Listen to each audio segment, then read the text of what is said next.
Top quality और consistent performance के लिए सिर्फ सिल्वर पंप्स। टॉप क्वालिटी और कंसिस्टेंट परफॉर्मेंस के लिए सिर्फ सिल्वर पंप्स, नाम याद रखना। हिंदी सक्तीच्या विरोधात महाराष्ट्र नवनिर्माण सेना आणि ठाकरेंची शिवसेना आक्रमक झालेली आपल्याला पाहायला मिळत होती। त्यानंतर आता मराठी पाट्यांवरती देखील मुंबई महानगरपालिकेच्या वतीने कडक कारवाई केली जाते।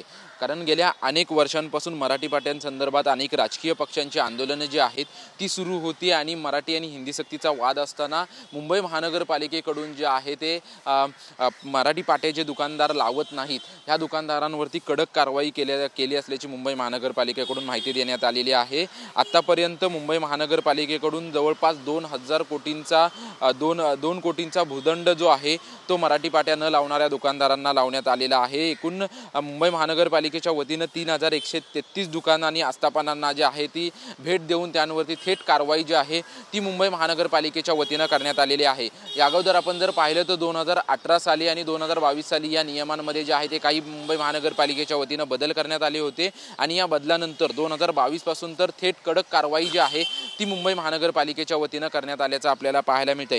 आतापर्यंत जर आपण पाहिलं तर गेल्या 5 ते 6 महिन्यांमध्ये जी आहे ती ही कारवाई जी आहे ती थोडीफार थंड झाल्याचं पाहायला मिळत होतं। परंतु ज्या पद्धतीने मराठी आणि हिंदी सक्तीचा वाद जो आहे तो उफाळून आला आणि त्यानंतर पुन्हा एकदा मुंबई महानगरपालिकेच्या वतीने जे आहेत त्या मराठी पाट्या लावण्यासंदर्भात जे आहे ते कडक कारवाई करण्यात येते। ज्या पद्धतीने इंग्रजी अक्षरामध्ये ज्या पद्धतीने नाव असतं त्याच्यापेक्षा मोठ्या अक्षरामध्ये देवनागरी म्हणजेच मराठीमध्ये नाव असावं असा नियम जो आहे तो नियम आहे। त्यामुळे या पाट्या लावण्यासंदर्भात कारवाई जी आहे ती मुंबई महानगरपालिकेच्या वतीने करण्यात येते। आपण सध्या दादर परिसरामध्ये आहोत। या ठिकाणी अनेक दुकानदारांनी हा नियम पाळलेला दिसतोय, परंतु ज्या ठिकाणी नियम पाळले जात नाहीत त्या ठिकाणी मुंबई महानगरपालिकेचं पथक जे आहे ते थेट सुरुवातीला जातं। त्या ठिकाणी पुरावा म्हणून त्या ठिकाणी पहिल्यांदा फोटो काढला जातो आणि त्यानंतर कारवाईचा दंड जो आहे तो त्यांच्यावरती आकारला जातोय। एकूण मुंबई महानगरपालिकेच्या सर्व क्षेत्रामध्ये जे आहे ते जवळपास 60 निरीक्षकांची जे आहे ते नियुक्ती करण्यात आलेली आहे। या 60 निरीक्षकांच्या वतीने ठिकठिकाणी जाऊन दुकानदारांना भेटी देऊन जे आहेत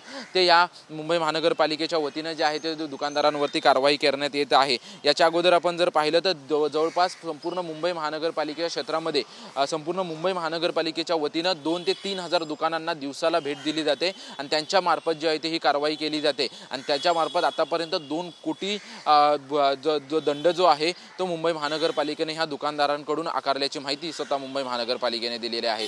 कॅमेरामन मनीष विचारेसह निवृत्ती बाबर, TV9 मराठी, मुंबई।